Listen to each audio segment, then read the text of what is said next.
গল্পকরণে আপনারা শুনছেন Henry rider হ্যাগারের লেখা গল্প হার্ট অব দ্য ওয়ার্ল্ড। আজকে ৪র্থ পর্ব।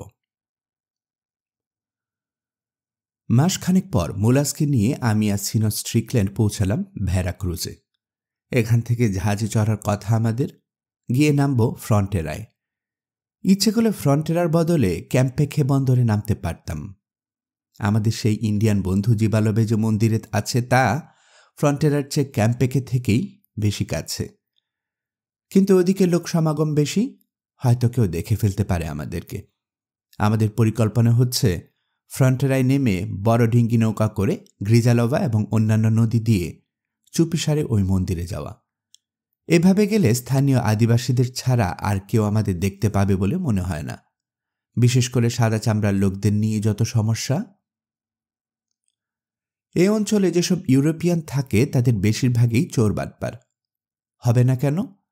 নিজেদের দেশে অপরাধমূলক কাজের সঙ্গে জড়িত হয়ে ফেঁসে গেছে, যান বাঁচাতে গোপনে জাহাজে চড়ে পালিয়ে এসেছে মেক্সিকো কিংবা পার্শ্ববর্তী দেশগুলোতে। কয়লা ধুলে ময়লা যায় না, তাই এই লোকগুলোর স্বভাবের পরিবর্তন হয়নি।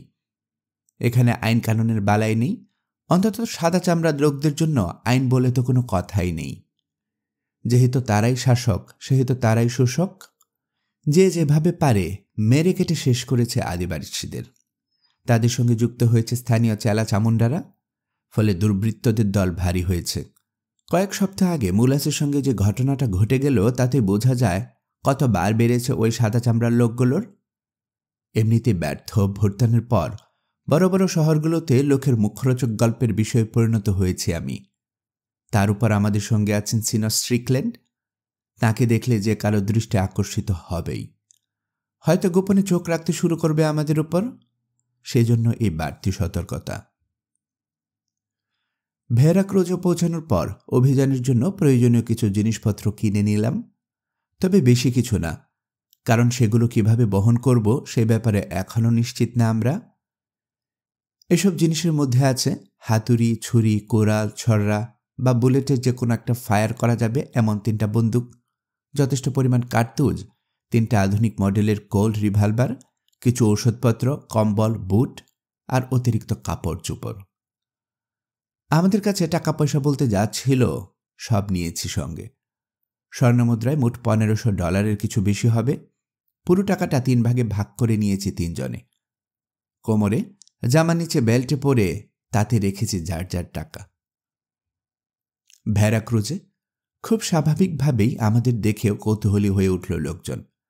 কোত্থেকে এসেছি, কোথায় যাব জানতে চাচ্ছে অনেকেই। পোলাস তখন শিখানো বলি কপড়াচ্ছে। আমাদের সঙ্গে যে সাদা চামড়ার ভদ্রলোক আছেন তার নাম স্ট্রিকল্যান্ড। তিনি এসেছেন ইংল্যান্ড থেকে। পৃথিবীর বিভিন্ন দেশের প্রাচীন বা ধ্বংসপ্রাপ্ত স্থাপনা পরিদর্শন করতে ভালোবাসেন তিনি। এবার এসেছেন মেক্সিকোতে। এখানে বেশ কিছুদিন থাকার ইচ্ছা আছে তার। আমাকে দেখিয়ে বলল, উনি হলেন সিনস স্ট্রিকল্যান্ডের গাইড, আর আমি সিনরের খাস ভৃত্য। ভেরাক্রুজের বন্দরে গিয়ে দেখি সাগরের শান্ত পানিতে নোঙর ফেলে আছে চকচকে একটা আমেরিকান জাহাজ। এটা মূলত বাণিজ্য জাহাজ। হাভানা আর নিউ ইয়র্কের বন্দরগুলোতে নিয়মিত যাওয়া আসা করে। আমরা ভেরাক্রুজে যাওয়ার 2-1 দিনের মধ্যে ছেড়ে যাওয়ার কথা ছিল জাহাজটার, কিন্তু ঘটনাক্রমে তা কমপক্ষে 1 সপ্তাহের জন্য পিছিয়ে গেছে। এদিকে আমাদের হাতে সময় কম, আবার বন্দরনগরীতে দেখা দিয়েছে মারাত্মক ছোঁয়াচে পিতজ্বর। কাজেই তাড়াহুড়ো করে সান্তা মারিয়া নামে একটা মোটামুটি বড় মেক্সিকান নৌকায় সওয়ার হতে হলো। নৌকাটা পুরনো, ধারণ ক্ষমতা 250 টনের বেশি না। গঠনগত দিক দিয়ে যদি বলি, নৌকার মালিক এটাকে পরিণত করেছে একটা প্যাডেল হুইল স্ট্রিমারে। ফল খুব একটা ভালো হয়নি। আবহাওয়া অনুকূল না হলে নৌকায় পাল খাটিয়েও কোনো লাভ হয় না, দাঁত টেনেও লাভ হয় না। লাভ হয় না বললাম এ কারণে, তখন নৌকার গতি আর শামুকের গতির মধ্যে তেমন কোনো পার্থক্য থাকে না। যাত্রীদের মনেও থাকে শঙ্কা, এই বুঝি ডুবে গেল। মাল বা যাত্রী যাই পায় মালিক তাই নিয়ে তোলে নৌকায়। ভেরাক্রুজ থেকে কখনো ফ্রন্টেরা, আবার কখনো ক্যাম্পেখের বন্দরে যাতায়াত করে। টিকিট কেনার দায়িত্ব দেওয়া হলো মোলাসকে। কেনার সময় মালিক পক্ষের লোক জিজ্ঞেস করল ওকে, তা কোথায় যাবে তোমরা? ফ্রন্টেরা। জবাব দিল মোলাস। তোমাদের নৌকা ওখানে থামে তো নাকি? থামে না মানে? টিকিট বিক্রির টাকা পকেটে গুঁজতে গুঁজতে বাঁকা হাসি হেসে বলল লোকটা। কিন্তু ওই নির্লজ্জ শয়তানটা খুব ভালো মতোই জানত আগে ক্যাম্পে কে যাবে সান্তা মারিয়া, সপ্তাহখানিক পর ভিড়বে ফ্রন্টেরার বন্দরে। অথচ এ ব্যাপারে একটা শব্দ উচ্চারণ করেনি সে আমাদের সামনে। সেদিন বিকেলে আমাদেরকে নিয়ে ভেরাক্রুজের বন্দর ছাড়ল নৌকাটা। যাত্রা শুরু হতে না হতে শুনি মাঝিদের সর্দারের মেজাজ খারাপ, নৌকার হাল কাজ করছে না, তাই অকথ্য সব গাল দিচ্ছে সে নৌকা আর তার মালিককে। ইঞ্জিনের পাশে গিয়ে দাঁড়ালাম আমরা তিনজনে। দেখি যাত্রা শুরুর আধ ঘন্টাও হয়নি, এর মধ্যেই ইঞ্জিনের বিয়ারিং গরম হয়ে ধোঁয়া বের হতে শুরু করেছে। সেখানে তখন ক্রমাগত পানি ঢালতে হবে। যে লোকটা নৌকার ম্যাটকাম ইঞ্জিনিয়ার তাকে এই ঘটনার কারণ জিজ্ঞেস করলেন সিনো স্ট্রিকল্যান্ড। অনিশ্চিত ভঙ্গিতে কাঁধ ঝাঁকিয়ে জবাব দিল লোকটা, আগেরবার গ্রিজালবর নদী দিয়ে যাওয়ার সময় ইঞ্জিনের ভিতরে বালি ঢুকেছে মনে হয়। কিন্তু বিয়ারিংয়ের সমস্যাটা কি? আবারও জানতে চাইলেন সিনিয়র। সমস্যা একটাই, যে লোকের মরার সময় হয়েছে, না বিশ্বাস উঠছে, তাকে হাজার ওষুধ খাওয়ালে লাভ আছে? ওই বিয়ারিংয়ের হয়েছে একই অবস্থা, পুরনো প্রায় নষ্ট জিনিস দিয়ে আর কত। ঈশ্বরের যদি কৃপা থাকে ওই বিয়ারিং দিয়ে আমার মনে হয় এটাই আমাদের শেষ যাত্রা। তবে স্রোতের ঠেলায় যদি উত্তর দিকে মেক্সিকো উপসাগরের বিশাল বিশাল ঢেউয়ের মধ্যে পড়ি তাহলে। কথা শেষ না করে থেমে গেল লোকটা। তাহলে জিজ্ঞেস করতে বাধ্য হলেন সিনর। জবাব না দিয়ে বুকে ক্রস করল লোকটা, আর কিছু না বলে স্টোকহোলের ভেতরে ঢুকে অদৃশ্য হয়ে গেল। সময় বাঁচাতে গিয়ে তাড়াহুড়ো করে ওই নৌকায় উঠেছে বলে এখন খারাপ লাগছে আমাদের। আমেরিকান জাহাজটার টিকিট কাটিনি বলে আফসোসও হচ্ছে। যে গতিতে এগোচ্ছে নৌকাটা, তাতে কবে নাগাদ পৌঁছাতে পারবো ফ্রন্টেরায় জানি না। করার তেমন কিছু নেই, তাই স্বাভাবিকভাবেই নৌকার অন্যান্য যাত্রীদের দিকে নজর দিলাম। আমাদেরকে বাদ দিয়ে সম্ভবত 20 জন যাত্রী আছে সান্টা মারিয়ায়। কেউ কেউ ছোট বড় জমিদার, কেউ তাদের নায়েব বা গোমস্তা। ভেরাক্রুজে কাজে এসেছিল, এবার যার যার জমিদারিতে ফিরে যাচ্ছে। দু একজন সরকারি কর্মকর্তাও আছে। ক্যাম্পেকে বা ফ্রন্টেরিয়ায় কোনো কাজে যাচ্ছে না। কারো কারো চেহারায় হাসি খুশি, কেউ আবার ভীষণ গম্ভীর। দু একজনের সঙ্গে তাদের বউ, কিন্তু ওই ভদ্রমহিলারা ইতিমধ্যে গিয়ে ঢুকেছেন যার যার কেবিনে। সেখানে বাঙ্ক আছে, অসুস্থ হলে সেবা যত্নের ব্যবস্থাও আছে। সাগর শান্ত, তারপরও হয়তো সিকনেসে পেয়ে বসেছে ওই মহিলাদের। তাঁরা চান না ডেকে দাঁড়িয়ে থাকলে তাঁদের অসুস্থ হয়ে পড়ার দৃশ্য কেউ দেখুক। যাত্রীদের মধ্যে 30 বছর বয়সী এক যুবক আমাদের নজর কেড়ে নিল। ওর পরনে চমৎকার পোশাক, সে যেমন লম্বা তেমন চওড়া, সুদর্শন, মেজাজ তিরিক্ষি, ব্যবহার অমার্জিত। শরীরে ইন্ডিয়ান রক্ত, চামড়ার রং গাঢ়, ঘন কালো ভ্রু, যুদ্ধংদেহী মনোভাব। লোকটা কে হতে পারে ভাবছি, এমন সময় আমাকে একপাশে সরে আসার ইঙ্গিত করল মোলাস। কিছুটা দূরে যাওয়ার পর বলল, ওই লোকটাকে দেখেছেন লর্ড? ওই যুবকের কথা বলছো তো? পাল্টা প্রশ্ন করলাম আমি। কোটের মধ্যে রূপার বোতাম? মাথা ঝাঁকালো মোলাস। চেনেন ওকে? না, কিন্তু চেহারাটা কেমন যেন পরিচিত মনে হচ্ছে। স্বাভাবিক, মন্তব্য করল মোলাস। সে ডন পেদ্রো মেরোনার ছেলে, ডন হোসো মেরোনা। ওর বাপ আর তার সাঙ্গপাঙ্গরা মিলেই লোড করেছে আমার সব স্বর্ণমুদ্রা। আপনাকে খুঁজে বের করার জন্য খরচ হিসেবে যে স্বর্ণমুদ্রা আমাকে দিয়েছিল জিবালবে, তখনই শুনেছি বাপের সুযোগ্য পুত্র ওদের এলাকার বাইরে আছে। কোথায় ছিল জানতে পারলাম এখন। শয়তানটা ভেরাক্রুজে এসেছিল কোনো কাজে, কাজ শেষে ফিরে যাচ্ছে বাপের কাছে। ওর ব্যাপারে সাবধান থাকবেন লর্ড। সিনো স্ট্রিকল্যান্ডকেও বলে দেবেন যাতে দূরে দূরে থাকেন হোসো মেরোনার কাছ থেকে। বাপ আর ছেলে দুটোই কিন্তু ইবলিশ।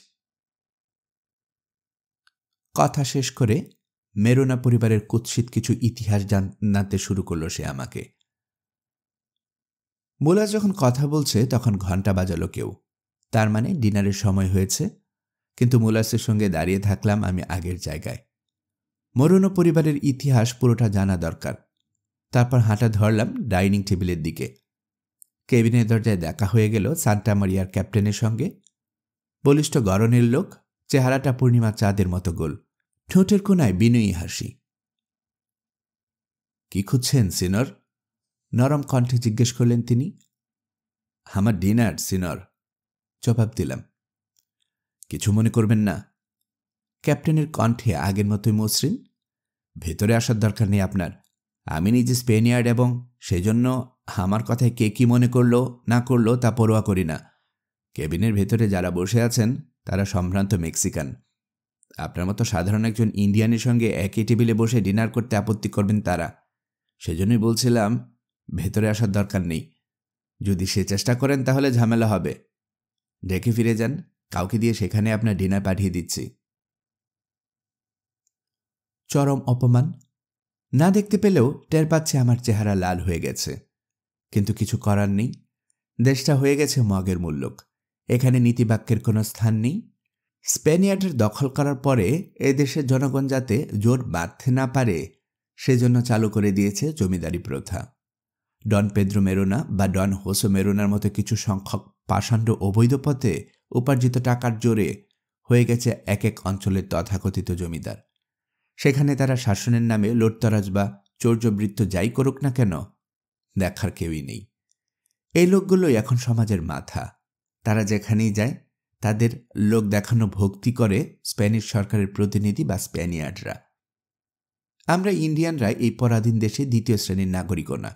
এখানে আমাদের মূল্য গরু ছাগলের চেয়ে বেশি বলে মনে হয় না। আমরা এখানে নিগৃহীত, সমাজতাড়িত। স্রষ্টা মানুষের দেহে হৃৎপিণ্ডের উপরে মস্তিষ্কে স্থান দিয়েছেন। তার মানে তিনি বুঝিয়ে দিতে চেয়েছেন আবেগের চেয়ে যুক্তি বেশি গুরুত্বপূর্ণ। বিদ্রোহে ফেটে পড়তে ইচ্ছে করছে আমার, কিন্তু জোর করে সামলে রেখেছি নিজেকে। ক্যাপ্টেনকে এক হাত দেখে নিতে ইচ্ছে করছে, কিন্তু তাতে বাড়াবাড়ি রকমের ঝামেলা হতে পারে। এখন যে অবস্থা, কোনো ঝামেলায় যাওয়াটা চরম বোকামি হবে আমার জন্য। জীবালোকের সঙ্গে দেখা করাটা বেশি জরুরি। সময় এলে দেখা যাবে। নিজের মনকে নিঃশব্দে এই প্রবোধ দিয়ে বাউ করে সম্মান জানালাম ক্যাপ্টেনকে। উঠু ঘুরে চলে এলাম ডেকে। এদিকে ডিনারের ঘণ্টা বাজার পরও আমি টেবিলে যাইনি দেখে ক্যাপ্টেনকে আমার কথা জিজ্ঞেস করেছিলেন সিনিয়র স্ট্রিকল্যান্ড। বলেছিলেন, খাবার পরিবেশন করা হয়েছে সম্ভবত, জানি না আমি। জবাবে ক্যাপ্টেন বললেন, আমার ইন্ডিয়ান চাকরটার কথা বলছেন তো সিনর? কেবিনের দরজায় ওর সঙ্গে দেখা হয়েছিল আমার। ভেতরে ঢুকতে চাচ্ছিল সে, কিন্তু আমি ফিরিয়ে দিয়েছি। সিনর নিশ্চয় জানেন এসব নিচু জাতের লোকদের সঙ্গে এক টেবিলে বসে ডিনার করতে হয় না। শান্ত শীতল কণ্ঠে বললেন সিনিয়র স্ট্রিকল্যান্ড। কে নিচু আর কে উঁচু তা বিচার করার দায়িত্ব কে দিয়েছে আপনাকে? আপনি নিজে কতটা উঁচু? ক্যাপ্টেন, যে লোকটাকে কেবিনের ভেতরে ঢুকতে দেননি আপনি, সে আমার বন্ধু, চাকর না, এবং সে একজন ভদ্রলোক, এই কামরার অন্য ভদ্রলোকদের মতোই। তাকে অপমান করা মানে আমাকে অপমান করা। সবচেয়ে বড় কথা, ফার্স্ট ক্লাস কেবিনের ভাড়া পরিশোধ করে সান্টা মারিয়ায় উঠেছে সে। সুতরাং একজন ফার্স্ট ক্লাস কেবিনের যাত্রী যেসব সুযোগ সুবিধা ভোগ করবে তারও সেসব ভোগ করার অধিকার আছে। কই, টিকিট বেচার সময় আপনার লোক তো একটিবারও বলেননি ইন্ডিয়ানদের কাছে ফার্স্ট ক্লাস টিকিট বেচা যাবে না। যান, যাত্রা বিমানের ফালতু ভাষণ বাদ দিয়ে খবর দিন ওকে, আমি যে টেবিলে ডিনার খাবো আমার পাশে বসে একই টেবিলে ডিনার খাবে সে। আপনি যা ভালো মনে করেন সিনর। ঠোঁটের কোনায় সেই বিনয়ী হাসিটা ধরে রেখে বললেন ক্যাপ্টেন। তবে আপনাকে অগ্রিম বলে রাখি, আপনার বন্ধু এই কেবিনে ঢুকলে ঝামেলা হবে। আমাকে ডেকে আনার আদেশ দিলেন তিনি। এই স্টুয়ার্ড লোকটা একজন ইন্ডিয়ান। আমি কে তা মোটামুটি জানা আছে ওর। সিনিয়র স্ট্রিকল্যান্ডের সঙ্গে ক্যাপ্টেনের যে কী কথা হয়েছে তা এক বর্ণ আমাকে জানালো না সে। পাছে মনে কষ্ট পাই আমি, বরং আমার সামনে এসে বলল, আপনার সঙ্গে যে আচরণ করেছে ক্যাপ্টেন, তার জন্য তিনি দুঃখিত। তিনি চাচ্ছেন আপনি ফিরে আসুন কেবিনে, সবার সঙ্গে এক টেবিলে বসে ডিনার করুন। খটকা লাগল, তারপরও গেলাম। দরজায় আমাকে দেখে হাঁক ছাড়লেন সিনিয়র স্ট্রিকল্যান্ড। আসতে দেরি হয়ে গেছে তোমার বন্ধু, আমাদের অনেকে ডিনার শুরু করে দিয়েছে, তবে তোমার জন্য নিজের পাশে জায়গা রেখেছি আমি। এসো, তাড়াতাড়ি বসে পড়ো, খাবার ঠান্ডা হয়ে যাচ্ছে। টেবিলে যারা বসে আছে তাদের উদ্দেশ্যে ছোট করে বাও করলাম, গিয়ে বসে পড়লাম সিনরের পাশে। সঙ্গে সঙ্গে তথাকথিত সম্ভ্রান্ত মেক্সিকানদের মধ্যে শুরু হলো গুঞ্জনার ফিসফিস। আমার একপাশে সিনো স্ট্রিকল্যান্ড, আরেক পাশে যে মেক্সিকান বসেছিল সে অবজ্ঞা ভরে নিজের প্লেট গ্লাস সরিয়ে নিচ্ছে। ঘটনাক্রমে আমার ঠিক উল্টো দিকে বসেছে ডন হোসে মেরোনা, যার পরিবারের নোংর ইতিহাস কিছুক্ষণ আগেও আমাকে শোনাচ্ছিল মোলাস। আমি বসতে না বসতেই ওর ডান পাশে বসা জৈনক মেক্সিকানের সঙ্গে নিচু গলায় দ্রুত আলাপ সেরে নিল সে। তারপর ক্যাপ্টেনকে উদ্দেশ্য করে উঁচু গলায় বলল, তোমার ভুল হচ্ছে ক্যাপ্টেন। ইন্ডিয়ান কুত্তারা মেক্সিকান ভদ্রলোকদের সঙ্গে একই টেবিলে বসে কোনোদিন খায়নি, খাবেও না। অনিশ্চিত ভঙ্গিতে কাঁধ ঝাঁকালেন ক্যাপ্টেন। মৃদু গলায় বললেন, সিনর, আমার বাম পাশে একজন ইংরেজ সিনর বসে আছেন। ভালো হয় ব্যাপারটা যদি তার সঙ্গে মীমাংসা করেন। আমার আসলে এ ব্যাপারে কিছু করার নেই, বলারও নেই। আমি একজন গরিব নাবিক মাত্র। সব রকম লোকের সঙ্গে উদ্বস করতে হয় আমাকে, এবং আমার কাজই হচ্ছে আমার ঊর্ধ্বতন কর্তৃপক্ষ যা বলে তা মান্য করা। এবার আমার দিকে সরাসরি তাকালো ডন হোসে। সিনো স্ট্রিকল্যান্ড, দয়া করে এই কেবিন থেকে বের হয়ে যেতে বলুন আপনার চাকরকে। সিনো স্ট্রিকল্যান্ডের ব্যবহার খুব ভালো হলেও তিনি মাথা গরম স্বভাবের মানুষ। হঠাৎ করে রেগে যান, আবার তাও সেই রাগ ঠান্ডা হতেও সময় লাগে না। ডন হোসের দম্ভুক্তি শুনে তার মাথায় সম্ভবত রক্ত উঠে গেল। দাঁত মুখ খিঁচিয়ে বললেন, আমার বন্ধু যদি কুত্তা হয় তাহলে তুই কুত্তার বাপ, তোর 14 গোষ্ঠী কুত্তা, জাহান্নামে যা তোরা। কি? লাফিয়ে দাঁড়িয়ে গেল ডন হোসো। আঁকড়ে ধরেছে কোমরে ঝোলানো ছুরির বাট। এত বড় সাহস, আয় দেখাচ্ছি মজা। আপত্তি নেই আমার। দাঁড়িয়ে গেছে সিনো স্ট্রিকল্যান্ডও। কখন এবং কিভাবে মজা দেখাবি? অত্যন্ত বেরসিকের মতো এমন একটা ঝগড়া বাঁধিয়ে বসলেন ক্যাপ্টেন। ভোজবাজির মতো পকেট থেকে বের করলেন বিশাল এক পিস্তল। এরকম একটা পরিস্থিতিতেও সেই বিনয়ী হাসিটা ধরে রেখে বলতে লাগলেন, সিনিয়রেরা, অনিচ্ছা সত্ত্বে ওই কাজটা করতে হচ্ছে আমাকে। আগেও বলেছে আমি একজন গরিব নাবিক, কিন্তু একই সঙ্গে এই কথাও সত্য যে এই নৌকায় রক্তপাতের কোনো ঘটনা যাতে না ঘটতে পারে সে দেখার দায়িত্ব আমারও। অত্যন্ত দুঃখের সঙ্গে বলছি, আপনাদের দুজনের মধ্যে যে আগে কোনো অস্ত্র বের করবে তাকে গুলি করতে বাধ্য হব, এবং তা করতে হাত কাঁপবে না আমার। পিস্তল কক করলেন তিনি। ক্রুদ্ধ ভ্রুকুটি করল ডন হেসো। আর ভেড়ার মতো চেহারায় ক্যাপ্টেনকে পিস্তল হাতে নেকড়ের মতো গর্জে উঠতে দেখে হঠাৎ এতটাই কৌতুক বোধ করলেন সিনো স্ট্রিকল্যান্ড যে ফেটে পড়লেন অট্ট হাসিতে। এদিকে উঠে দাঁড়িয়েছি আমিও, এত অপমান আর সহ্য করতে পারছি না। সিনোরেরা, বলতে লাগলাম স্প্যানিশে, বুঝতে পারছি এখানে যারা আছেন তাদের বেশিরভাগের কাছেই আমার উপস্থিতি অবাঞ্ছনীয়। কাজে আমি চলে যাচ্ছি। আমার মনে হয় আমি চলে গেলেই সব দিক দিয়ে ভালো হয়। তবে যাওয়ার আগে দুটো কথা বলতে চাই। দয়া করে কেউ ভাববেন না গর্ব করে বলছে কথাগুলো, বরং আমার বন্ধু এই ইংরেজ ভদ্রলোকের পক্ষে সাফাই গাইছে আসলে। আপনার যত বংশ সম্ভ্রান্ত বংশেরই হন না কেন, আপনাদের বংশে যত প্রাচীন পরিচয়ই থাকুক না কেন, আমার বংশ কিন্তু তার চেয়েও সম্ভ্রান্ত, তার চেয়েও প্রাচীন। আমার মনে হয় পরিচয় যদি জানতেন আমার, আপনারা তাহলে আমার সঙ্গে একই টেবিলে বসে ডিনার করতে আপত্তি করতেন না। সিনিয়র ডন হোসে মেরোনা, আমাকে কুত্তা বলেছেন আপনি। সবিনয়ে জানাতে চাই, আপনি কি মেক্সিকান বা ইন্ডিয়ানদের মধ্যে কে না জানে আপনার বংশের পরিচয়? আপনার বাবা একটা খুনি ও রাহাজান, এবং এমন একজন লোক যার লজ্জাশরম আছে বলে মনে হয় না। থাকলে শঙ্কর জাতের একটা নোংরা অগোছালো মেয়ে মানুষকে বিয়ে করতে পারতেন না। আপনিও আপনার বাবার মতোই উদ্যত, কারণ তা না হলে আমার সঙ্গে এত খারাপ ব্যবহার করতে পারতেন না। আপনি চিনতে পারেননি, অথচ এই নৌকার প্রতিটি ইন্ডিয়ান কিন্তু ঠিকই চিনেছে আমাকে। আমি যে একজন রাজপুত্র বুঝতে পেরেছে। আমার শেষের কথাটা শোনার পর সবাই তাকালো ডন হোসের দিকে। আমার কথা শুনতে শুনতে কেমন সাদাটে সবুজ বর্ণ ধারণ করেছে ওর ফ্যাকাশে চেহারাটা। প্রবল রাগ সামলাতে ধপ করে চেয়ারে বসে পড়ল সে। তারপর আবার হঠাৎ করে লাফিয়ে উঠে দাঁড়ালো, আবারও আঁকড়ে ধরেছে ছুরির বাট। কুত্তা, বলল চেঁচিয়ে, কাছে আয়। যে জিভ দিয়ে এত জঘন্য মিথ্যা বলছিস তা কেটে আলাদা করে নেব। তুমি সেরকম কিছুই করতে পারবে না ডন হোসে মেরোনা, শান্ত গলায় বললাম। আমার দৃষ্টি স্থির হয়ে আছে শয়তানটার চেহারার উপর। তোমার বাবার ব্যাপারে যা বলেছি তার প্রতিটা বর্ণ সত্য, এবং তারও প্রমাণ দিতে পারবো আমি। এই জাহাজে এখনও এমন একজন লোক আছে যাকে মাস 3 হয়নি রাস্তায় একা পেয়ে লুট করেছে তোমার বাবা আর তার লোকেরা। তোমার সঙ্গে যেসব তথাকথিত ভদ্রলোক বসে আছে তারা যদি গল্পটা শুনতে চায় তাহলে বলতে আমার কোনো আপত্তি নেই। তুমি যদি লড়তে চাও আমার সঙ্গে তাতেও আপত্তি নেই। নিজেকে কিভাবে রক্ষা করতে হয় জানি। আর আরেকটা কথা, এই নৌকার নাম সান্টা মারিয়া, তার মানে নৌকার মালিক একজন ইন্ডিয়ান। এখানে ইন্ডিয়ানদের সংখ্যাই বেশি। সবাই আমাকে চেনে অথবা পরিচয় পেলে মান্য করবে। আমার অথবা আমার বন্ধু সিনো স্ট্রিকল্যান্ডের যদি কোনো ক্ষতি করার চেষ্টা করো তুমি, স্পষ্ট বলে দিচ্ছি জ্যান্ত ফিরতে পারবে না বাড়িতে। কথা শেষ করে কেবিনের বাকি ভদ্রলোকদের উদ্দেশ্যে বাউ করে বেরিয়ে গেলাম। ডিনার শেষ, খোলা ডেকে বের হয়ে এসেছেন সিনো স্ট্রিকল্যান্ড। নৌকার রেলিং ধরে এক কোনায় দাঁড়িয়ে আছি।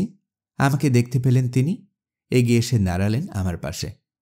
তাকে বললাম, ধন্যবাদ বন্ধু। আমার দিকে তাকালেন সিনো। কিসের জন্য ধন্যবাদ দিচ্ছ? আমাকে অপমানিত করা হয়েছে। প্রথমবার প্রতিবাদ করতে পারিনি আমি, কিন্তু আপনি ঠিকই করেছেন কাজটা। আমার জন্য আরেকটু হলে মারামারি শুরু করে দিয়েছিলেন ডন হোসের সঙ্গে। খালি হাতে ওর বিরুদ্ধে সম্ভবত পারতেন না আপনি। অন্যায়ের প্রতিবাদ করা উচিত ইগনাসিও, তা না হলে অন্যায়কারীরা আরও সুযোগ পেয়ে যায়। মাথা গরম করে যা করলাম আমরা তা আমাদের জন্য ভালো হলো না খারাপ হলো ঠিক বুঝতে পারছি না। ভেবে আর লাভ কি? যা হওয়ার তা তো হয়েই গেছে। তোমার পরিচয়ে ফাঁস হয়ে গেল। আমি পরিণত হলাম ডন হোসের শত্রুতে।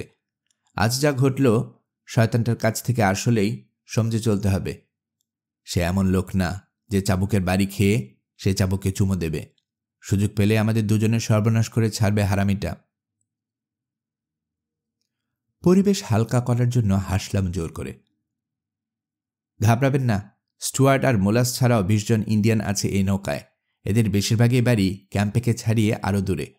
2 জন আমাদের ভ্রাতৃসংঘের সদস্য, বাকিরা জানে আমি কে। আমার জানা মতে ওরা ইতিমধ্যে নজর রাখতে শুরু করেছে জন হোসের উপর। ওদের চোখ ফাঁকি দিয়ে শয়তানটা আসতে পারবে না আমাদের কাছে। তবে আমার মনে হয় রাতে কেবিনের বদলে যদি ডেকে ঘুমাই আমরা, তাহলে ভালো হয়। সে রাতে সান্টা মারিয়ার ফুক অ্যাসেলে 2 কুণ্ডলি দড়িকে বিছানা বানিয়ে কম্বল মুড়ি দিয়ে শুয়ে পড়লাম আমরা। আমাদের পেছনেই শুয়ে আছে মোলাস। রাতটা মনোরম, ঘুম আসছে না, তাই গল্প করছি 3 জনে মিলে। একবার এক একজন মজার মজার সব অ্যাডভেঞ্চারাস গল্প বলছি। শেষ পর্যন্ত আমাদের কথা ফুরালো, মন থেকে আশঙ্কাও দূর হলো অনেকখানি। ধরে নিলাম ডন হোসের পক্ষ থেকে কোনো রকম হামলা করা হবে না আমাদের উপর। আর কেউ সেরকম কোনো চেষ্টা করলেও ইন্ডিয়ানরা ঠেকিয়ে দেবে, অন্তত সতর্ক করবে আমাদেরকে। তাই মন হালকা করে আসা মাত্রই চোখ ভারী হয়ে এলো আমাদের। কখন ঘুমিয়ে পড়লাম জানি না। কতক্ষণ পর বলতে পারবো না, হঠাৎ প্রচণ্ড এক ঝাঁকি খেয়ে থেমে গেল সান্টা মারিয়া। আপনা থেকে ঘুম ভেঙে গেল আমাদের। চোখ মেলে দেখি ভোরের আলো ফুটেছে। মুক্তোর মতো সেই আলোর চমৎকার প্রতিফলন সাগরের শান্ত পানিতে। মাথার উপরে গুটি কয়েক তারা অনুজ্জ্বলভাবে জ্বলছে, কিন্তু আকাশের পূর্ব প্রান্তে কিছুটা গোলাপি কিছুটা বেগুনি মেঘ জমাট বেঁধেছে। কি হয়েছে ভাবতে ভাবতে উঠে বসলাম। প্রথমেই চোখে পড়ল ক্যাপ্টেনকে। নোংরা একটা কম্বল মুড়ি দিয়ে ডেকে দাঁড়িয়ে আছেন তিনি। ব্যস্ত ভঙ্গিতে কথা বলছেন ইঞ্জিনিয়ারদের সঙ্গে। ক্যাপ্টেনের কম্বলের চেয়েও নোংরা একটা শার্ট ছাড়া ইঞ্জিনিয়ারের পরনে আর কিছু নেই। দেখে মনে হচ্ছে মাথা খারাপ হয়ে গেছে লোকটার।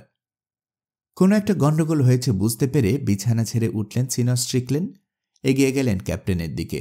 জিজ্ঞেস করলেন, থামলেন কেন? কারণ ইঞ্জিন বিগড়ে গেছে। আকাশে মেঘ জমে থাকায় বাতাস পড়ে গেছে, তাই পাল খাটানেও কোনো লাভ হবে না। ঠোঁটের কোনায় সেই বিনয়ী হাসিটা ছিল না এতক্ষণ। বুঝতে পেরে চট করে নিজের চেহারায় হাসিটা ফিরিয়ে আনলেন ক্যাপ্টেন। আশ্বাস দেওয়ার সুরে বলবেন, কোনো ভয় নেই, কিচ্ছু হবে না। ইঞ্জিনিয়ারের সঙ্গে কথা হয়েছে আমার। আমাকে বলেছে সে ইঞ্জিনের সমস্যা ঠিক করা কোনো ব্যাপারই না ওর জন্য। বছরের পর বছর ধরে এই ইঞ্জিন নিয়ে ওর কারবার।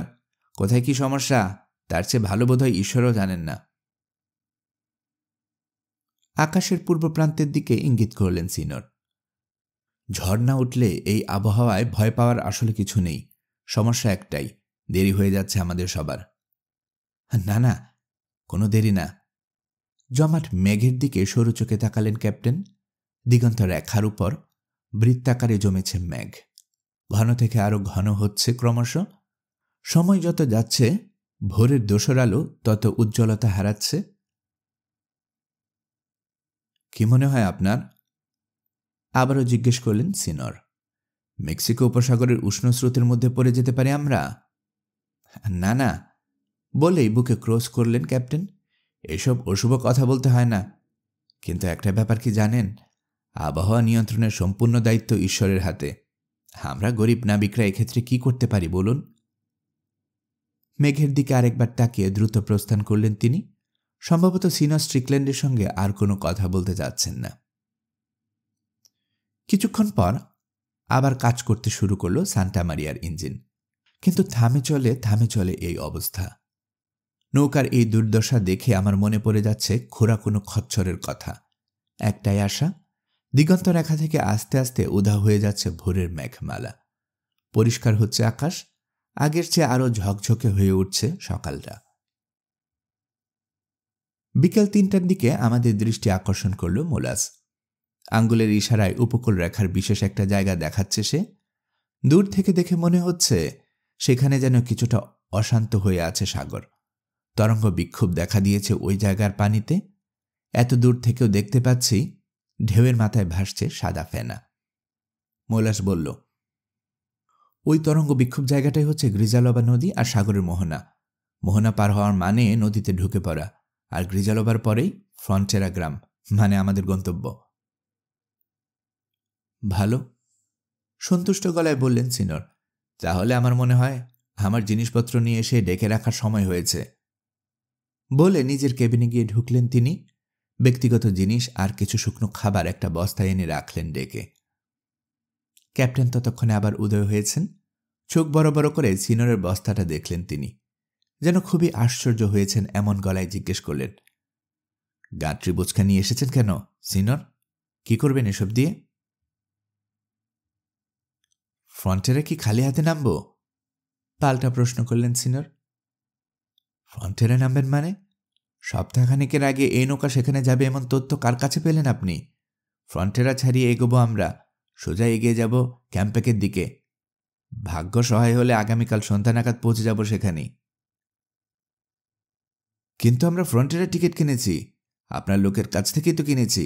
আমি দাবি করছি আমাকে আর আমার 2 সঙ্গীকে ফ্রন্টেরার বন্দরে নামিয়ে দেয়া হোক। অস্বীকার করছে না, আমার লোক আপনার কাছে ফ্রন্টেরার টিকিট বিক্রি করেছে, কিন্তু এই নৌকা সান্তা ক্রুজ থেকে সরাসরি ফ্রন্টেরায় যায় না। আগে যায় ক্যাম্পেকেতে, ফেরার পথে যাত্রা বিরতি করে ফ্রন্টেরায়। 1 সপ্তাহ মতো সময় লাগতে পারে। আপনাকে আশ্বস্ত করছি ফ্রন্টেরায় নামতে পারবেন আপনি, এবং তার জন্য অতিরিক্ত টাকা দিতে হবে না।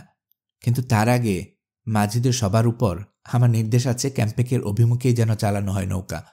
অবশ্য উষ্ণ মেক্সিকান স্রোত যদি নৌকাটা ঠেলে অন্যদিকে নিয়ে যায় তাহলে তো অন্য কথা। মনে মনে প্রার্থনা করছি। চেহারা দেখে বুঝতে পারছি মেজাজ খুব খারাপ হয়ে গেছে সিনর স্ট্রিকল্যান্ডের। মেক্সিকান স্রোতের কবলে পড়ে যেন আপনি, আপনার নৌকা, আপনার ওই এজেন্ট যে টিকিট বিক্রি করেছে আমাদের কাছে, এবং আপনার সঙ্গে যা যা আছে সব ডুবে যায়। সিনর স্ট্রিকল্যান্ডের এই দুরবস্থা দেখে হাসিতে ফেটে পড়েছে ডেকে উপস্থিত কিছু সংখ্যক মেক্সিকান যাত্রী। কেউ কেউ আবার সিনরের অভিশাপ শুনে বুকের উপর সমানে ক্রস আঁকছে। সে রাতে ডেকে ডিনার সেরে নিলাম আমরা। সবারই মেজাজ কম বেশি খারাপ। কারোরই ইচ্ছে করছে না নিচে কেবিনে গিয়ে ডিনার করতে। কেউ চাচ্ছি না ডন হোসো মেরোনার সঙ্গে দেখা হয়ে যাক। গত রাতের পর থেকে এখনো পর্যন্ত আর দেখা পাইনি ওর। কি হয়েছে শয়তানটার কে জানে। আমাদের খাওয়া তখন শেষের পথে। এমন সময় খেয়াল করলাম সকালে সেই মেঘমালা আবার ফিরে আসছে আকাশে। অন্ধকার যেন আরো বেশি করে ঘনিয়েছে। আকাশটা যেন আরো বেশি কালো হয়ে গেছে। দিগন্তের উত্তর কোণে বিস্তার লাভ করেছে এই মেঘমালা, ঠিক যেমনটা করেছিল সকালের পূব আকাশে। কারখানার চুল্লি থেকে রাতের বেলায় ধোঁয়া বের হলে যেমন লালচে আকাশের পটভূমিতে ছাই সাদা হয়ে দেখায়, এই মেঘমালাও যেন সেই রকম বর্ণ ধারণ করেছে। আকাশের অবস্থা সুবিধার না ইগনোশিও, মন্তব্য করলেন সিনর স্ট্রিকল্যান্ড। রেলিং ধরে দাঁড়িয়ে নিচে স্রোত দেখতে দেখতে জৈনক ইন্ডিয়ান নাবিকের সঙ্গে আলাপচারিতায় ব্যস্ত মোলাস। ওদের কিছু কথা কানে এলো এমন সময়। শুনলাম মুলাজ বলছে, এলো নর্টে। সেপ্টেম্বর থেকে মার্চ পর্যন্ত মেক্সিকো উপসাগরের উত্তর দিক থেকে যে প্রচণ্ড শক্তিশালী স্রোত প্রবাহিত হয়, খবর আছে আমাদের। হ্যাঁ হ্যাঁ, এলো নর্টে, ঠিকই বলেছেন, আমাদের খবর আছে, বলে ঘুরল ইন্ডিয়ান নাবিকটা। এক ছুটে গিয়ে ঢুকল কেবিনে। কিছুক্ষণ পরেই ক্যাম্পিয়ন লর্ডার বেয়ে উঠে এলেন ক্যাপ্টেন। রেখে দাঁড়িয়ে কিছুক্ষণ দেখলেন উত্তরের দিগন্তটা। মনে হচ্ছে ঘাবড়ে গেছেন তিনি। মিনিট খানিক পর ইঞ্জিন হ্যাচ থেকে বের হয়ে নৌকার ম্যাট গিয়ে দাঁড়ালো তার পাশে। দুজনে মিলে কথা বলতে লাগলো, বলা ভালো ঝগড়া করতে লাগলো। কাছে বসে আছে আমি। অন্ধকারে আমাকে হয়তো খেয়াল করেনি দুজনের কেউই। ওদের কথা শুনে বুঝতে পারছি মেট লোকটা চাচ্ছে না এই অবস্থায় ক্যাম্পেকের দিকে যেতে। এখনই নৌকার মুখ ঘুরিয়ে নেয়ার পক্ষে সে। এখন যে জায়গায় আছে আমরা, সেই জায়গা থেকে বেশি হলে 40 মাইল দূরে ফ্রন্টেরা। সেখানে যাওয়ার জন্য ক্যাপ্টেনকে বারবার অনুরোধ করছে ম্যাট। ক্যাপ্টেন বলছেন, সহজ একটা কথা তোমার মাথায় আসছে না কেন বুঝতে পারছি না। ধরো ফ্রন্টারের দিকে গেলাম আমরা, ইতিমধ্যে চলে এলো এল লর্টে, তখন কি হবে? ফ্রন্টারে পৌঁছানোর আগে ভয়ঙ্কর ওই স্রোতের কবলে পড়ে যাব। গ্রেজেলোভা নদীর মোহনায় পৌঁছানোর আগেই টুকরো টুকরো হয়ে যাবে সান্টা মারিয়া। আবার এমনও হতে পারে শেষ পর্যন্ত এলো না স্রোতটা। যদি আসেও, আমাদের জন্য কোন কাজটা সবচেয়ে উপযুক্ত হবে জানো? খোলা সাগরে থাকা। বরাবরের মতোই মোহনা সংলগ্ন অঞ্চল দিয়ে প্রবাহিত হয়ে যাবে স্রোতটা। বড় কোনো ক্ষতি হবে না আমাদের। ম্যাট বলল, নৌকা ঠিক থাকলে, নৌকার ইঞ্জিন ঠিক থাকলে আপনার কথা মেনে নিতাম বিনা বাক্যে, কিন্তু সমস্যা তো সেখানেই। বয়লারের জায়গায় জায়গায় ছিদ্র হয়ে গেছে, জানেন কিনা জানি না। প্যাডেল হইলেও মরিচা ধরে আছে অনেক দিন থেকে। এই অবস্থায় সান্টা মারিয়ায় চড়ে এল নর্টের মুখোমুখি হওয়া আর সিগারেট দিয়ে বানানো মাস্তুলের কোনো নৌকায় করে সাগর পাড়ি দেওয়া সমান কথা।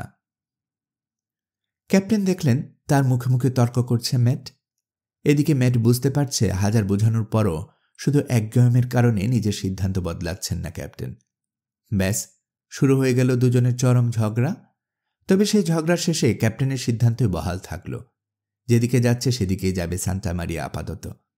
যদি অবস্থা বেগতিক হয় তাহলে মেক্সিকো উপসাগরের পয়েন্ট জিকালঙ্গো ঘুরে আশ্রয় নেবে কায়মন দ্বীপে, অথবা পারলে উসুমাসিন্টো নদীর মোহনায় গিয়ে উঠবে। রফা হয়ে গেছে। এবার ক্যাপ্টেন আর ম্যাট যার যার কাজে চলে যাবে। তবে যাওয়ার আগে শুনি ম্যাটকে নিচু গলায় বলছেন ক্যাপ্টেন, আবহাওয়ার এই খারাপ অবস্থা নিয়ে যাত্রীদের কাউকে কিছু বলার দরকার নেই। বিশেষ করে ওই অভিশপ্ত ইংরেজটার কানে যাতে কিছু না যায়। শয়তানটাকে ফ্রন্টারায় নামানো হয়নি বলে সবার আগে সবার সামনে সবাইকে অভিশাপ দিয়েছে। কপাল খারাপ, ওই অভিশাপ লেগে গেছে। লোকে যে বলে কারো কারো বদনজর আসলেই ভয়ঙ্কর, শুধু শুধু বলে না।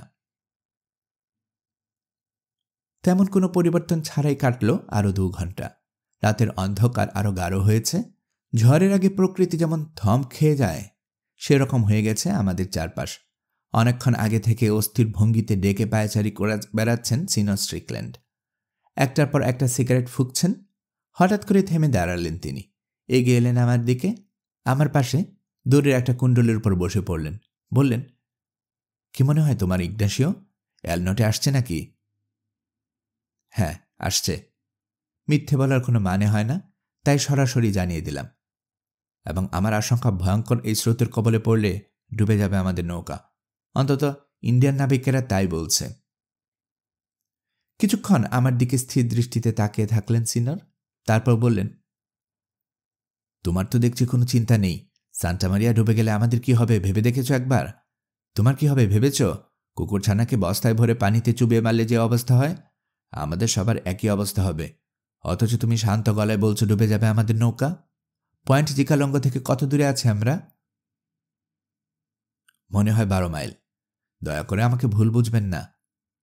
এই ঝড়, এল নর্টে, সান্টা মারিয়ার ডুবে যাওয়া সবকিছু স্বাভাবিকভাবেই নিয়েছি আমি। কারণ স্বাভাবিকভাবে না নেওয়া ছাড়া আর কোনো উপায় নেই। কি করব বলুন? ভয়ে পাগলের মতো চিৎকার শুরু করব? তাতে কোনো লাভ হবে? আসলে আমি নিয়তিবাদী বলতে পারেন। নিয়তিকে মেনে নেয়ার প্রবণতা আছে আমার মধ্যে।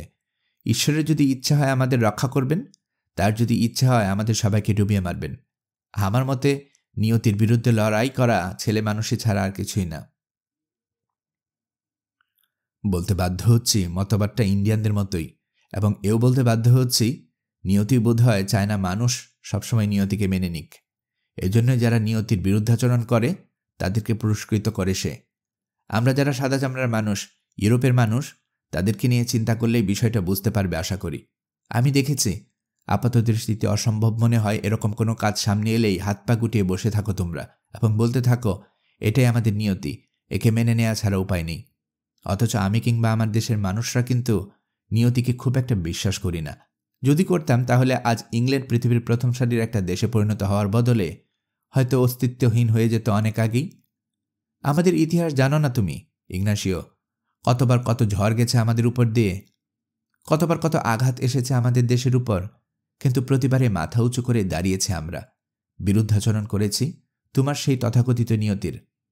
সেজন্যই আজ আমরা নিয়তির কাছে না, নিয়তি আমাদের কাছে পরাজিত। নিজের কথা যদি বলি, মরতে হলে লড়াই করে মরতে চাই আমি। আচ্ছা, একটা কথা বলো তো, তোমার ওই ইন্ডিয়ান নাবিকদের উপর কি প্রয়োজনের ভরসা করা যায়? সিনিয়র আসলে কি বোঝাতে চাচ্ছেন বুঝতে পারলাম না। বললাম, এদের বেশিরভাগই, আগেও বলেছি বোধহয়, ক্যাম্পেকের লোক। এরা কম বেশি সাহসী, এই অঞ্চলের উপকূল আর সাগর সম্পর্কে ভালো জানে। আমাকে মান্য করে, আমার বিশ্বাস প্রয়োজনের সময় আমি যা করতে বলবো তা করতে দ্বিধা করবেন না ওরা। দেখুন দেখুন। কথা বলছিল এমন সময় আকাশটা চিরে দিয়ে কেটে গেছে কোটি মোমবাতির আলোর সমান উজ্জ্বল একটা আলোক রশ্মি। প্রায় সঙ্গে সঙ্গে কানে তালা লাগার শব্দে মাছ পড়ল কোথাও। এক কি বেশি হলে 2 মুহূর্তের জন্য বিদায় নিল অন্ধকার। 3-4 মাইল দূরের উপকূল রেখা চোখে পড়ল হঠাৎ করেই। বলতে গেলে আমাদের ঠিক সামনেই পয়েন্ট জিকালঙ্গ। নৌকার পাশ দিয়ে বয়ে চলা সাগর জল নিরন্তর যেন মৃত, এমনভাবে নৌকা ঘেঁষে বেরিয়ে যাচ্ছে যে মনে হচ্ছে পানি না, তেলের সাগরে ভাসছে আমরা। একটুও বাতাস নেই, ফানেল থেকে বের হওয়া ধোঁয়া সোজা উঠে যাচ্ছে আকাশের দিকে। তবে নির্দিষ্ট উচ্চতা পর্যন্ত উঠার পর বার কয়েক গুত্তা খেয়ে মিলিয়ে যাচ্ছে রাতের আকাশে। বাতাসের আশায় খাটানো পাল বাতাসের অভাবে নেতাখানির মতো দুলছে এদিকে সেদিকে। আরও মাইল খানিকের মতো এগোলাম আমরা, তারপরেই পড়লাম এলনটের পাল্লায়। জ্যান্ত কোনো কিছুর মতো আমাদের দিকে ধেয়ে আসছে স্রোতটা। একেবারে সামনে সর্বগ্রাসী বিক্ষুব্ধ ফেনিল তরঙ্গমালা। অন্ধকারের পটভূমিতে হঠাৎ দেখলে মনে হয় সমুদ্র সমতল থেকে আলাদা হয়ে যেন ছুটে আসছে মূর্তিমান কোনো দানব। পেছনে আলকাত্রার মতো কালো আকাশের ছোট ছোট দুধসাদা আলোক রশ্মির মুহুর্মুহু ঝলক। দিগন্ত বেয়ে আকাশের সর্বোচ্চ শিখর পর্যন্ত লতানো গাছের মতো পাক খেয়ে খেয়ে বিছিয়ে আছে মেঘ। ডেকে আছেন ক্যাপ্টেন। এতক্ষণ বোধহয় বুঝতে পারছেন কত বড় বিপদ ঘনিয়েছে। কার্ল এননটের কবলে যদি পড়ি আমরা, তাহলে নিশ্চিত ডুবে মরব। বজ্রপাতের আওয়াজের পর অদ্ভুত এক নীরবতা আমাদের চারদিকে। সেই নীরবতা খান খান করে দিয়ে মাঝিয়ার নাবিকের উদ্দেশ্যে গলা ফাটিয়ে চেঁচিয়ে উঠলেন তিনি হঠাৎ, নৌকার মুখ ঘোরাও, মোহনার কাছ থেকে খোলা সাগরে নিয়ে যাও, আফটার হ্যাচ বন্ধ করো, যাত্রীদের সবাইকে কেবিনে নিয়ে দরজা বন্ধ করে দিতে বলো। যথাযথভাবে এবং দ্রুত পালিত হল তার আদেশ। মোহনা থেকে এতক্ষণে অনেকখানি সরে গেছে সান্টা মারিয়া। আমার মনে হচ্ছে নৌকাটা নিয়ে লুফালুফি খেলছে সাগরের উন্মুক্ত স্রোত। আমাদের চারপাশে এখন বিশাল বিশাল ফেনিল ঢেউ। একটু পরপর কেন যেন শুধু মৃত্যুর কথা মনে পড়ছে আমার। কিছুক্ষণ আগে সেই জমাট নিস্তব্ধতা ভেঙে গেছে। বাতাসের নিচু কিন্তু একটানা শোঁ আওয়াজ কানে বাজছে। নৌকার দুপাশ থেকে কয়েক মুহূর্ত পরপর ছলকে উঠছে টনটন পানি। হিসহিস আওয়াজ তুলে ফোয়ারার মতো ছুটে যাচ্ছে আমরা যারা ডেকে আছি তাদের মাথার উপর দিয়ে। উড়ন্ত পানির আঘাত চেহারায় এত জোরে লাগছে যে মনে হচ্ছে চাবুকের বাড়ি খাচ্ছি যেন। কাটল আরও কয়েকটা মুহূর্ত। আমাদের সামনে এখন সাদা আর প্রকাণ্ড কিছু একটা। সেটা এত বিশাল যে পুরোপুরি দেখতে হলে মুখ উঁচু করে তাকাতে হচ্ছে আমাদেরকে। ওটা দেখা মাত্র মরার মতো ফ্যাকাশে হয়ে গেছে ক্যাপ্টেনের চেহারা। মুহুর্মুহুর বিদ্যুৎ চমকে তার সেই চেহারা আরও পাণ্ডুর দেখাচ্ছে যেন। পক্ষাঘাতগ্রস্তের মতো স্থির হয়ে গেছেন তিনি। কিছু বলার আপ্রাণ কিন্তু নিষ্ফল চেষ্টায় বোবাদের মতো যেভাবে ঝুলে পড়ে সেভাবে ঝুলে পড়েছে তার মুখটা। অবশেষে আর্তনাদের মতো করে চেঁচিয়ে উঠতে পারলেন তিনি, শুয়ে পড়ো সবাই, হাতের কাছে দড়ি দ্বারা যা পাও তাই ধরে আঁকড়ে ধরো। আমার এক পাশে সিনো স্ট্রিকলেন, আরেক পাশে মোলাস। ওদেরকে উদ্দেশ্য করে বললাম, শুয়ে পড়ুন আপনারা, যে যেভাবে পারেন প্রাণ বাঁচান। এলনট এসে গেছে, সান্টা মরিয়ার একটা মানুষও বাঁচবে কিনা সন্দেহ।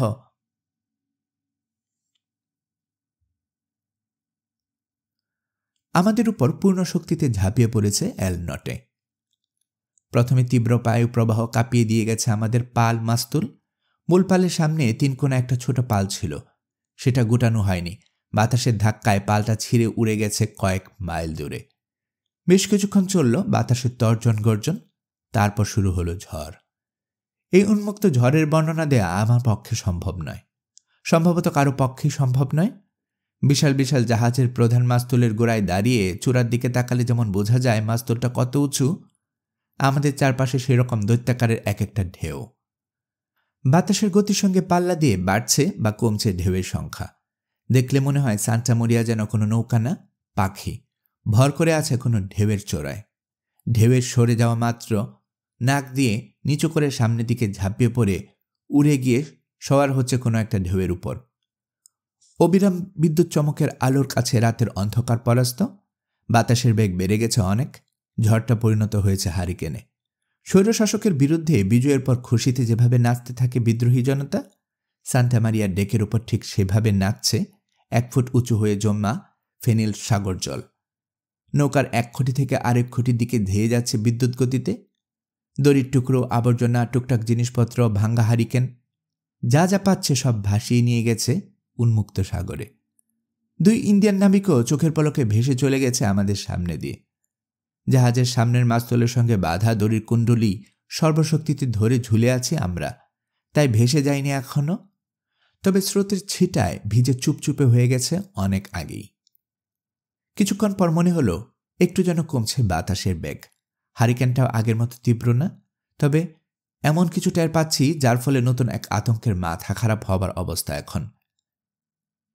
ডেকে যে পরিমাণ পানি জমেছে তার ওজন কয়েক টনের কম হবে না।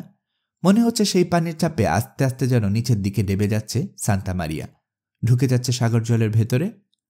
আসলে কিছুক্ষণ আগে সরে গেছে বিশাল এক স্রোত। 15-20 ফুট উঁচু থেকে নিচের দিকে পড়েছে নৌকাটা, তাই এরকম মনে হচ্ছে। ঢেউয়ের মাথায় চড়ে আবার নাক উঁচু করল সে, এগিয়ে যাচ্ছে সামনের দিকে। ভাগ্য ভালো, ঝড়ের প্রথম ধাক্কাটাই ছিল সবচেয়ে খারাপ। সেটা চলে যাবার পর এখন কিছুটা হলেও ধাতস্থ হতে পারছি আমরা। তাছাড়া দানবীয় স্রোত যদি নৌকার পার্শ্বদেশ থেকে না এসে সামনের দিক থেকে আঘাত করত, তাহলে আর দেখতে হতো না। নৌকা উল্টে গিয়ে সলিল সমাধি হতো আমাদের সবার। কিছুক্ষণ পর দিক পাল্টালো হারিকেনটা, কিছুটা সয়ে গিয়ে সরাসরি ধেয়ে গেছে উপকূলের দিকে। বাতাসের টানে সরে গেছে দানবীয় স্রোতগুলো। কেমন যেন স্থবির অবস্থা বিরাজ করছে। হাঁপ ছাড়তে যাচ্ছি, এমন সময় আবার হামলে পড়ল এল নর্টে। দিক বদল করে ফিরে এলো তুমুল বাতাস। হুড়মুড় করে উঠল আমাদের পুরনো নৌকা। শুরু হলো ঢেউয়ের জঙ্গলি নাচ। বাধ্য হয়ে ইঞ্জিনের গতি অর্ধেক কমিয়ে দিতে বললেন ক্যাপ্টেন। তার সিদ্ধান্ত কাজে লাগল। এবার আর আগের মতো টনটন পানিতে ভেসে যাচ্ছে না সান্টা মরিয়ার ডেক, কিন্তু ক্ষতি হলো অন্য দিক দিয়ে। স্রোতের ধাক্কায় ঘুরে গেছে নৌকার মুখ। পয়েন্ট চিকালঙ্গোর দিকে এগোচ্ছে আমরা। অলৌকিক কোনো ঘটনা ছাড়া বাঁচার কোনো উপায় নেই। এল নটের বিরুদ্ধে এখনও অসম লড়াই করছে আমাদের নৌকা। ঝড়ের ধাক্কায় ক্রমশ পিছিয়ে পড়ছে আমরা। বিদ্যুৎ চমকের আলোয় দেখি বড়জোর 200 গজ দূরে আছে পয়েন্ট চিকালঙ্গো। ক্যাপ্টেনও দেখতে পেলেন, সঙ্গে সঙ্গে সিদ্ধান্ত নিয়ে ফেললেন তিনি। নৌকার নাক কিছুটা ঘোরাতে বললেন, যাতে মাতাল স্রোত এসে বাড়ি দেয় নৌকার বাঁ দিকে। ইঞ্জিনের গতি বাড়াতে বললেন। একটু একটু করে আবারও এগোতে শুরু করলাম আমরা। এই ঘটনার অনেক পরে বেশ কয়েকবার গালফ অফ মেক্সিকো দিয়ে যাত্রা করেছি আমি, বছরের বিভিন্ন সময়ে, খারাপ বা ভালো 2 আবহাওয়াতেই। কিন্তু এরকম অভিজ্ঞতার সম্মুখীন হইনি আর কখনো।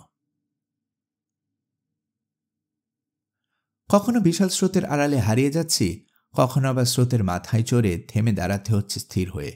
কখনো উঁচু হচ্ছে নৌকার নাক, আবার কখনো উঁচু হচ্ছে পিছন দিকটা।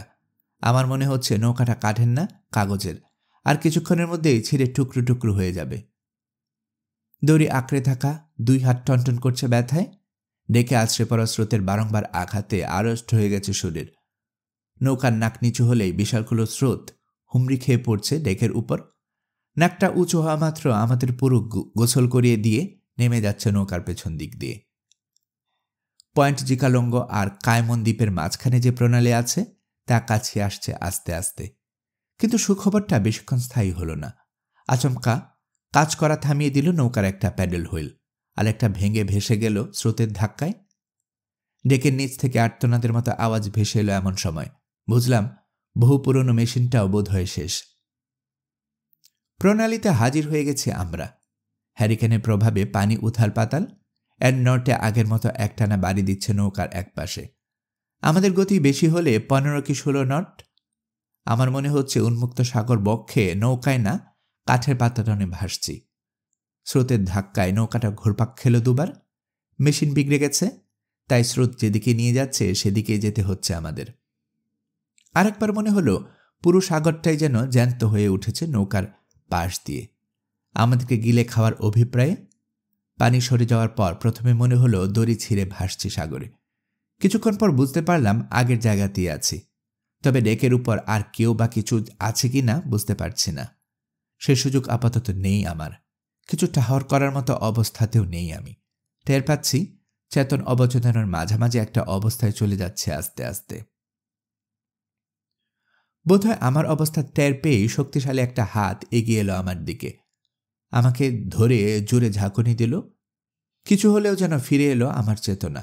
তাকিয়ে দেখি মাস্তুলের সেই দড়ি ধরা ধরে এখনো ঝুলে আছে আমরা তিনজনে। স্রোতের পর স্রোত আসছে, আমাদেরকে পিছিয়ে যাচ্ছে ডেকের সঙ্গে। একটা স্রোত চলে যাওয়ার পর বুক ভরে দম নেবার অবকাশটুকু পাচ্ছে না, তার আগে ছুটে আসছে আরেকটা স্রোত। বাতাসের অভাবে আকুলি বিকুলি করছে ফুসফুস, মনে হচ্ছে ফেটে মরব। আরেকটা বিশাল স্রোত এলো এমন সময়। স্টারবোর্ডের পরিকটে অবশিষ্ট বলতে যা ছিল সব ভেঙে চুরে নিয়ে গেল। ভালোই হলো একদিক দিয়ে।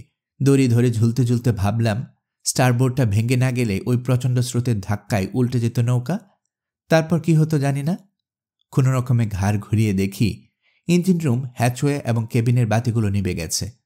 যতদূর বুঝতে পারছি সান্টা মরিয়ার অর্ধেকটা ভর্তি হয়ে গেছে পানিতে। ঘন মেঘের আড়াল থেকে কিছুক্ষণ পরপর উকি দিচ্ছে চাঁদ। এটা না হলে ভালোই হতো বোধ হয়। চাঁদের আলোয় বিভীষিকাময় হয়েছে মাতাল সাগরটা। অন্ধকারে টের পাইনি, এখন দেখে আতঙ্কে পাগল পাড়া হবার মতো অবস্থা। বিধ্বংসী স্রোতের বারংবার আঘাতে ভেঙে চুরে গেছে নৌকার ছোট ব্রিজটা।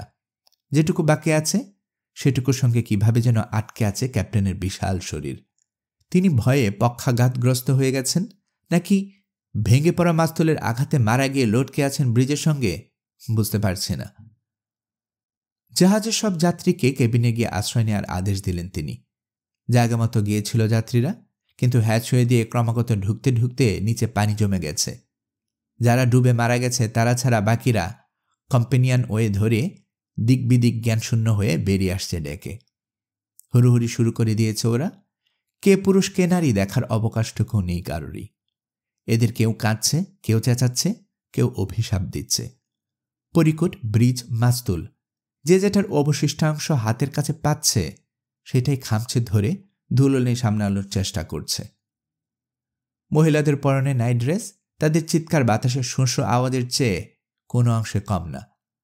ভেরাক্রোজ থেকে যাত্রা শুরু করার পর কেবিনে গিয়ে ঢুকেছিল এরা। এই প্রথমবারের মতো বের হয়ে এলো। আতঙ্কে পাগল পাড়া এক একজন। কিন্তু এরা আসলে ফুটন্ত কড়াই থেকে জ্বলন্ত আগুনে এসে পড়েছে। দুদুল্যমান ডেকের এক প্রান্ত থেকে আরেক প্রান্তে ছুটে বেড়াচ্ছে। পিচ্ছিল তক্তা, ছেঁড়া দড়ি, যা পাচ্ছে তাই ধরে বাঁচার চেষ্টা করছে। বেচারীদের দেখে মায়াই লাগছে। তবে বেশিক্ষণ কষ্ট করতে হলো না ওদের কাউকে। বিশাল আরেক ঢেউ আছড়ে পড়ল ডেকের উপর। পলক ফেলার আগেই ভেসে গিয়ে সমুদ্রে পড়ল মহিলারা। চিরজীবনের জন্য থেমে গেল তাদের চিৎকার। পরিকটের অবশিষ্টাংশ ধরে দাঁড়িয়ে থাকা কয়েকজন পুরুষও গিয়ে পড়েছে পানিতে। বাকিদের কেউ দাঁড়িয়ে আছে আগের জায়গায়, কেউ গড়াগড়ি খাচ্ছে ডেকের উপর, কেউ কাউকে সাহায্য করতে এগিয়ে যাচ্ছে না। সেটা সম্ভব না। আমরা তিনজন এবং কয়েকজন ইন্ডিয়ান নাবিক মাস্তুলের গোড়ায় যে জায়গায় দড়ির আঁকড়ে ঝুলে আছি, কিছুক্ষণ পর তাকিয়ে দেখি গুড়ি মেরে সেই জায়গার দিকে এগিয়ে আসছে কয়েকজন যাত্রী। ওরা বুঝে গেছে ডেকের কোন জায়গা আশ্রয় নেওয়ার জন্য সবচেয়ে উপযুক্ত। এই লোকগুলোর দিকে তাকিয়ে কেন যেন আমার বুকের ভেতরটা ধরাস করে উঠল, কারণ এদের একজন ডন হেসোমেরোনা। ভীষণ ঘাবড়ে গেছে সে। তারপরও জিজ্ঞাসা যায়নি চেহারা থেকে। সম্ভবত সিনর স্ট্রিকল্যান্ডকে দেখতে পেয়েই এগিয়ে আসছে শয়তানটা। কাছাকাছি এসে সিনরের উদ্দেশ্যে বলল, হারামির বাচ্চা, তোর জন্যই এত বড় বিপদে পড়েছি আমরা। আমাদের সবাইকে অভিশাপ দিয়েছিস তুই। কাজে লেগে গেছে তোর অভিশাপ।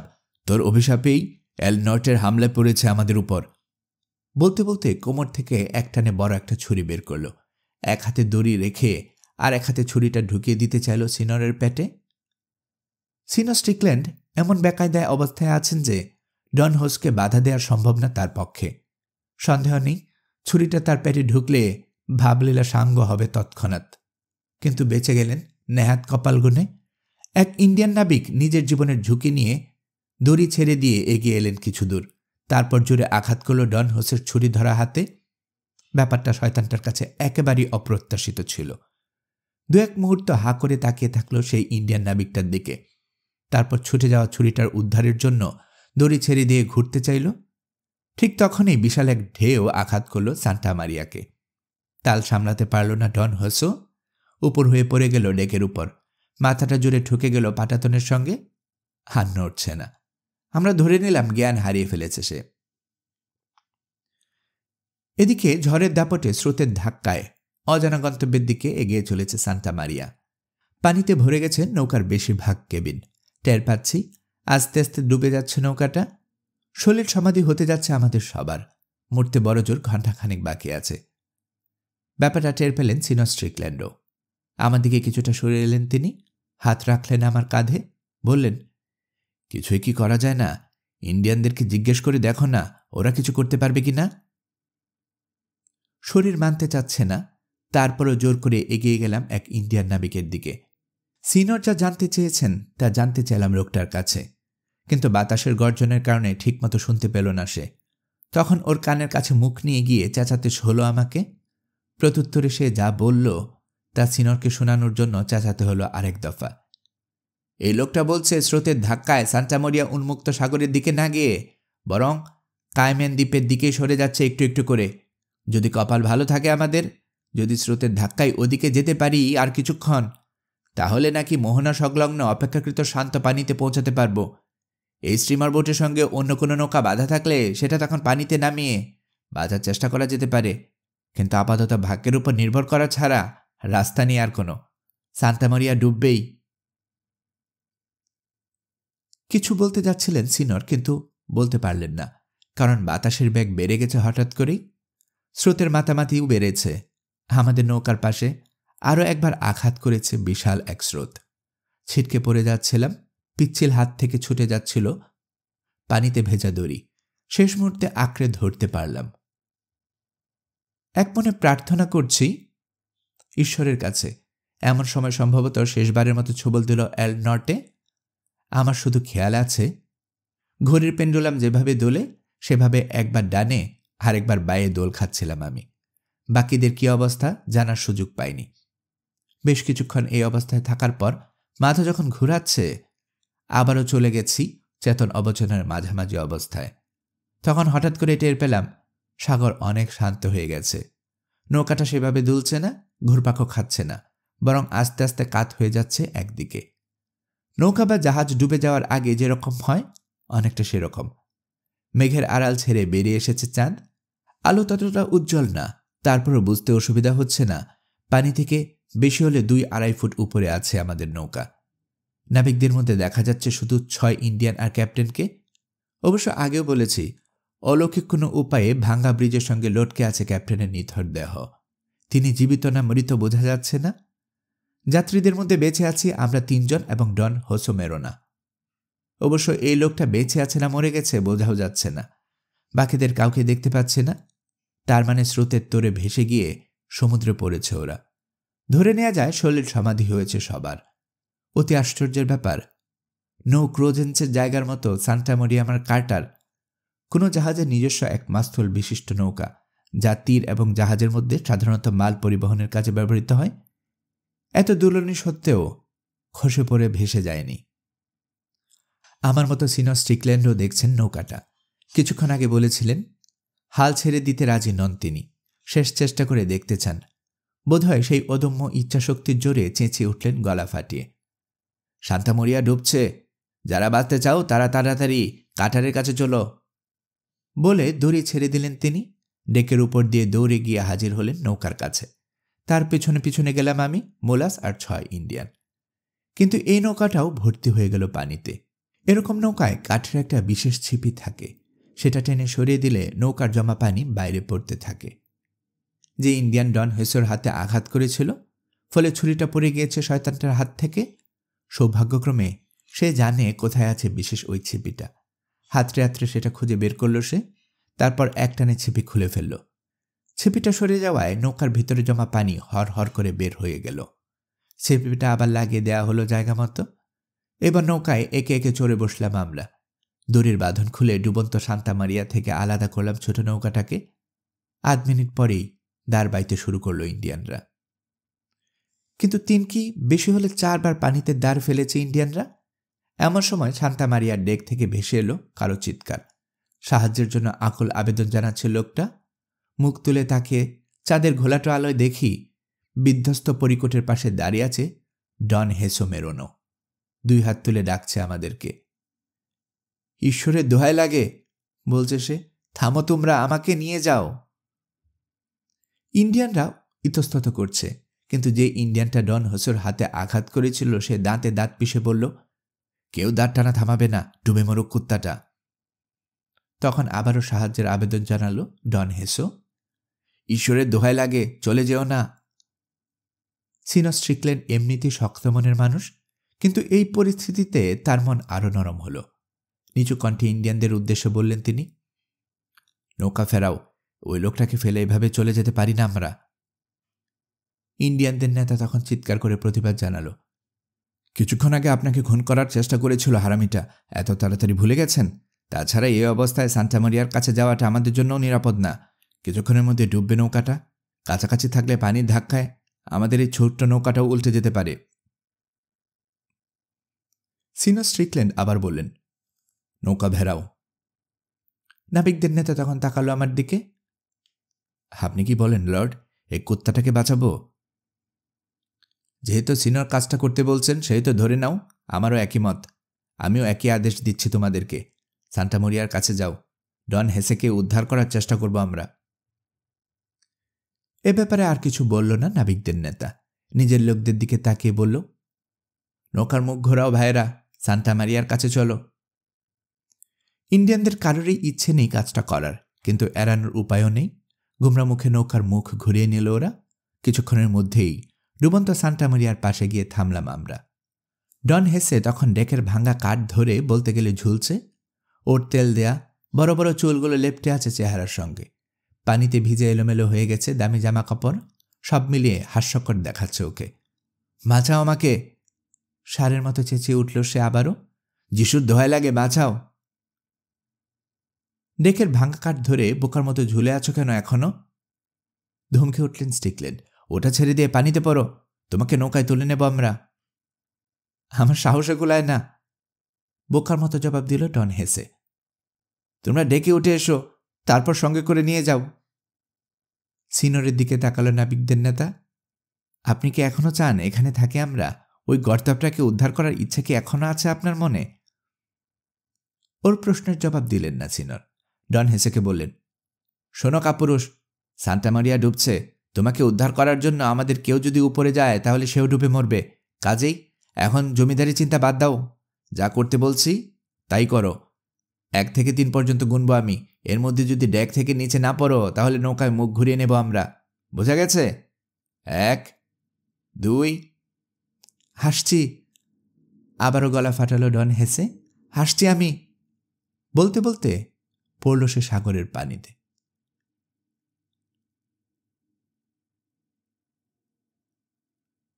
গল্পকরণে এতক্ষণ আপনারা শুনছিলেন হ্যান্ডি রাইডার হ্যাগার্ডের লেখা গল্প হার্ট অব দ্য ওয়ার্ল্ড এর 4র্থ পর্ব।